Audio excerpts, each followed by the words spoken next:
Welcome,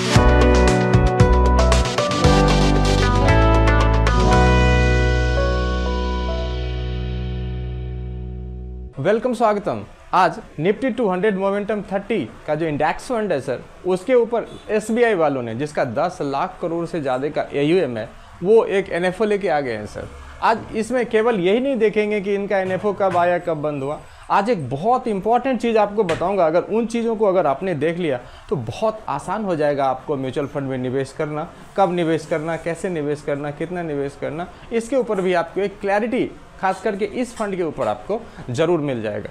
तो थोड़ा सा आप सब्सक्राइब कर लीजिए, अगर आपने सब्सक्राइब नहीं किया है तो, और लाइक कर दीजिए, थोड़ा सा कमेंट करते रहिए। और हम आपको बताते हैं कि एसबीआई ने ये एनएफओ अभी लाने के पीछे उसका क्या लॉजिक रहा है, और ख़ास करके निफ्टी 200 मोमेंटम 30 इंडेक्स, इसकी क्या खासियत है।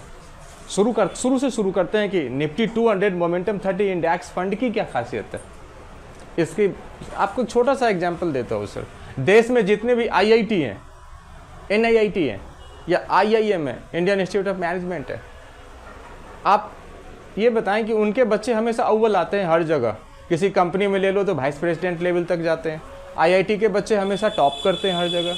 इसका रीज़न क्या है? क्या केवल यही एक रीज़न है कि शिक्षक अच्छा पढ़ाते हैं? नहीं नहीं नहीं सर, अगर आप ऐसा सोचते हैं तो सर एक बार पुनः सोचिए, फिर से सोचिए। ऐसा कदापि नहीं है। ऐसा इसलिए है कि वो केवल जो आला दर्जे के बच्चे हैं, विलक्षण प्रतिभा के बच्चे हैं, केवल उनको ही वो सिलेक्ट करते हैं।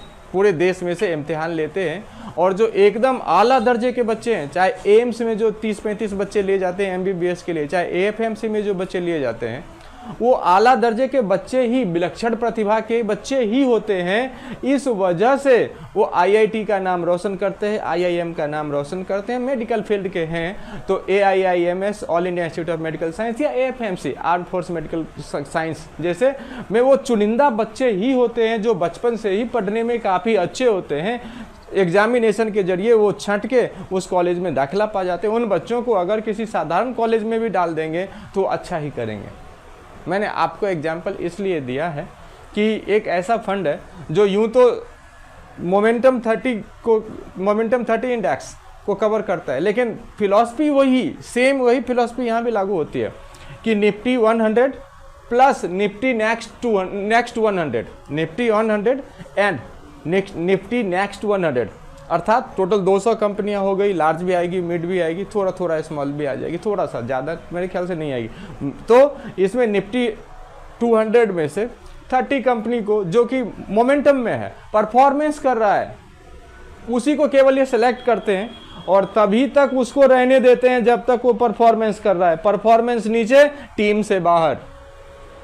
ये कोई इंडिया की टीम नहीं है कि इंडिया में एक समय में सर सचिन तेंदुलकर, सुनील गावस्कर जैसे लोग परफॉर्मेंस नहीं भी करते थे, तब भी टीम में इसलिए बने रहते थे कि वो सुनील गावस्कर हैं, इसलिए बने रहते थे कि वो सचिन तेंदुलकर हैं। मगर आज के डेट में ऐसा नहीं है। आज के डेट में अगर हार्दिक पांड्या जैसे लोग भी नहीं खेलते थे तो उन्हें बाहर उठा के कर देते हैं, और उसके जगह पे किसी और बच्चे को, सूरज कुमार यादव को, या फिर अगर सूरज कुमार यादव परफॉर्म नहीं करता है किसी और को ले आते हैं। वही स्ट्रेटजी यहाँ भी अपनाई जाती है कि परफॉर्मेंस किस चीज़ पे, इस चीज़ के आधार पर। ये देखो, फैक्टर बेस्ड इंडेक्स है आपका। फैक्टर, क्वालिटी, मोमेंटम, ग्रोथ, अगर आप रिटर्न बना के दे रहे हैं तब, जब तक दे रहे हैं तब तक इस 30 में रहेंगे। जैसे ही नहीं दे रहे हैं 30 से बाहर, इसलिए इसे फैक्टर इंडेक्स कहते हैं।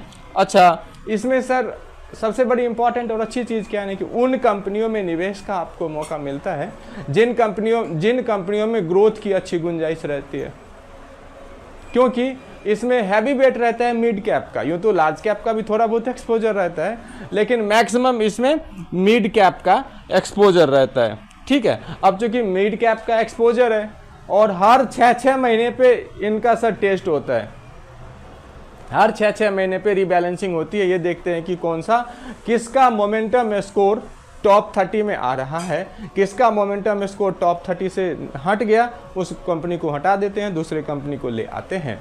ऐसा इस होता है, जिसके वजह से कि हमेशा निफ्टी 50 इंडाइसिस से या निफ्टी 100 इंडाइसिस से इन सब के जितने भी रिटर्न रहे हैं, उनके रिटर्न से काफ़ी अच्छा रिटर्न इन्होंने पास्ट दिया है।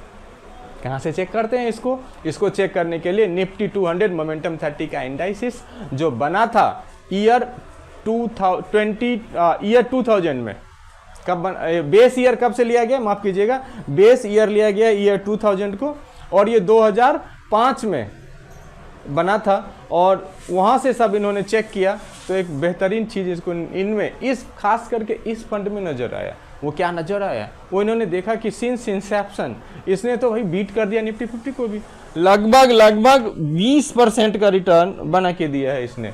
कितना, 20%, बहुत आला दर्जे का रिटर्न है सर। अगर कोई कंपनी, अगर कोई फंड, अगर कोई इंडेक्स लॉन्ग रन में आपको 19.77% अप्रॉक्सीमेटली मोटू अगर आप ये कह दें कि 20% का रिटर्न बना के लॉन्ग रन में over the long time period अगर दिया है, तो इससे अच्छा कुछ नहीं हो सकता।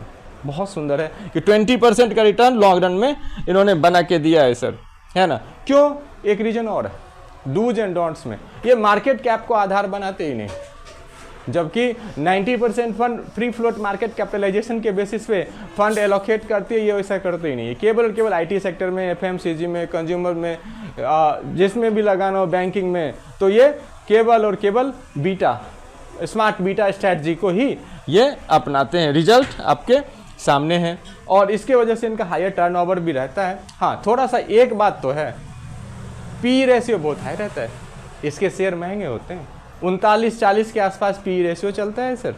प्लस अगर आप देखेंगे बीटा, तो बीटा भी सिंस इंसेप्शन तो 1 से कम है, ये अच्छी बात। इतनी चर्निंग के बावजूद भी अगर 19-20 साल में अगर बीटा 1 से कम है तो बहुत अच्छी बात है। अदरवाइज शॉर्ट रन में अगर आप देखेंगे तो बीटा इसका 1.25, 1.35 ऐसा रहता है। क्या इंडिकेट करता है ये इंडिकेट ये करता है कि सर आप शॉर्ट रन के लिए, कम समय अवधि के लिए इस फंड में ना आए, क्योंकि वोलेटिलिटी बहुत ज़्यादा है। शॉर्ट रन में आप तो ये 20% का CAGR देख के आएंगे कि 20% का CAGR बनाता है, चलो लगाते हैं, लेकिन उस समय कोई साइकिल डाउन टाइम चल रहा है तो आपका नुकसान हो जाएगा, फिर आप कहेंगे नुकसान हुआ। लॉन्ग टर्म में अगर आप आते हैं तो आपके लिए यह बेस्ट सूटेबल हो सकता है। हाँ, कुछ छोटी मोटी बातें और जान लेना चाहिए आपको SBI के इस फंड के बारे में, जो मैं आपको बताता हूँ। SBI 10 लाख करोड़ से ज़्यादा का फंड मैनेज करती है, लेकिन यहाँ पे पैसिव अप्रोच रहने वाला है इनका। पैसिव अप्रोच इसलिए रहने वाला है क्योंकि ये सिर्फ इसी इंडेक्स को फॉलो करेंगे, सब्जेक्ट टू ट्रैकिंग, अगर कि यह इस इंडेक्स में जैसा रिटर्न आएगा वैसा ही रिटर्न हमारा भी, अर्थात SBI के इस फंड का भी आना चाहिए। एक्सपेंस रेशियो बहुत कम रहता है ऐसे फंड का, 0.2%, 0.25%, इतने से ज़्यादा इसका 0.25 से ज़्यादा 0.3% हाथ मार के, इससे ज़्यादा इसका एक्सपेंस रेशियो भी नहीं रहता है। अब इस फंड की शुरुआत हो चुकी है, NFO आ चुका है SBI का, जो कि यहाँ 23 जून को आ चुका है सर। 3 जुलाई तक माफ़ कीजिएगा, 3 जुलाई तक ये रहने वाला है। अगर NFO में आप पैसा लगाना चाहते हैं तो आपके लिए, फिर 15 जुलाई से ये रीएक्टिव हो जाएगा। उसके बाद आप चाहे तो इसमें से 15 दिन के अंदर विड्रॉल नहीं लगाना है। अगर आप लगाना भी चाहते हो तो 15 दिन के बाद लगाना, क्योंकि 0.25% का एग्जिट लोड आपका लग जाएगा। मिनिमम 5000 से एप्लीकेशन लिए जा रहे हैं। अगर आप चाहते हैं इस फंड में पैसा लगाना तो आप एक बार देख सकते हैं अपने डिस्क पे। बहुत बहुत धन्यवाद।